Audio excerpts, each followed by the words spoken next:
போறது முருகப்பெருமானை அரை நிமிடம் உள்ளம் உருகி வழிபாடு பண்ணினா நமக்கு வாழ்க்கையில என்னெல்லாம் கிடைக்கும் அப்படிங்கறத பத்தி தான் இன்றைய பதிவுல பார்க்க போறோம் வாங்க. முருகன் அப்படின்னு சொன்னாலே மறக்க முடியாத இன்னொரு பேரையும் நாம ஞாபகம் வச்சுக்கணும், அருணகிரிநாதர். அருணகிரிநாத சுவாமிகளுக்கு முருகப்பெருமான் காட்டியது போல ஒரு கருணையை எல்லா உயிர்களும் பெற வேண்டும் என்கின்ற ஒரு பேரெண்ணத்தோடு அருணகிரி பெருமான் திருப்புகழ்ல எல்லாத்தையும் அப்படியே நமக்கு பதிவு பண்ணி கொடுத்திருக்கிறார்.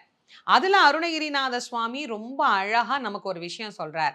அரை நிமிஷம் உள்ளம் உருகி கண்ணீர் பெருகி உண்மையான அன்போட, உண்மையான பக்தியோட, உண்மையான காதலோட, வேறு எதுவும் வேண்டாம் முருகா, நீ மட்டும்தான் எனக்கு வேணும் அப்படின்னு யார் ஒருத்தர் அவனுடைய திருவடியை பிடிக்கிறாங்களோ அவர்களுக்கு என்னவெல்லாம் கிடைக்கும் அப்படின்னு ஒரு நீண்ட பட்டியலையே தன்னுடைய திருப்புகள்ல நமக்கு சொல்லி இருக்கிறார்.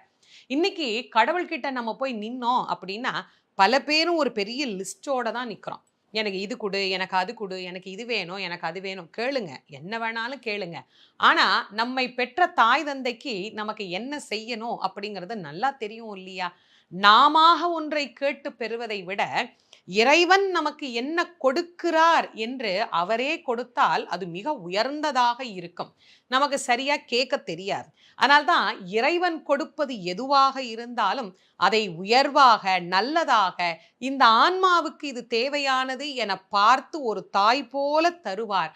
அதை நீ பெற்றுக்கொள்வதற்கு தயாராக இரு அப்படின்னு அருணகிரி பெருமான் நம்மை பக்குவப்படுத்துகிறார்.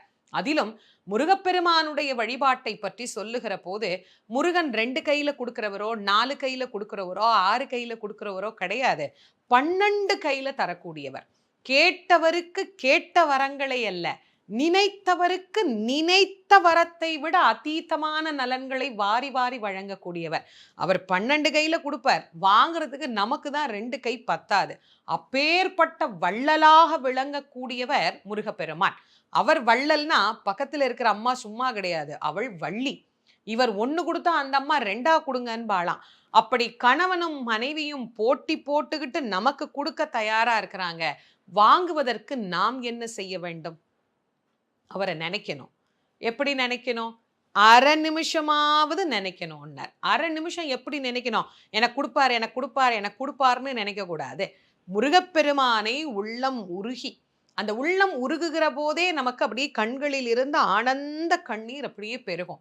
அந்த கண்ணீர் பெருக முருகப்பெருமானை முழுமையாக ஒரு ஆன்மா சரணாகதி அடைந்து, முருகா நீ எனக்கு என்ன கொடுத்தாலும் சரி, உன் அடியாராக, உன் மெய்த்தொண்டராக என்னை நீ ஏற்றுக்கொள் அப்படின்னு அவன் கிட்ட ஒரு விண்ணப்பம் வச்சுட்டு நீங்க இந்த திருப்புகழை சொல்லி பாருங்க, என்னவெல்லாம் கொடுப்பார் அப்படின்னு இந்த திருப்புகள்லயே அருணகிரியார் சொல்றார். பார்க்கலாம் வாங்க. சரண கமல் ஆலயத்தை அரை நிமிஷ நேர மட்டில் தவமுறை தியானம் வைக்க அறியாத சகட சட மூட மட்டில் பவவினையிலே ஜனித்த தமியன் மிடியால் மயக்கம் உருவேனோ, கருணை புரியாதிருப்ப எனக்குறை இவ்வேளை செப்பு, கையிலைமலை நாதர் பெற்ற குமரோனே, கடகப்புய மீதி ரத்ன மணி அணி பொன் மாலை செச்சை கமழும் மனம் மார் கடப்பம் அணிவோனே, தருணமிதை மிகுத்த கணமதுரு நீள் சவுக்கிய சகல செல்வ யோக மிக்க பெருவாழ்வு, தகைமை சிவ ஞான முக்தி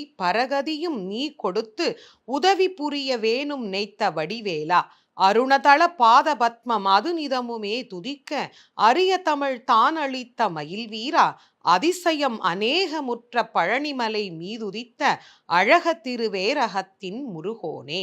இந்த பாடல்ல அருணகிரிநாத சுவாமிகள்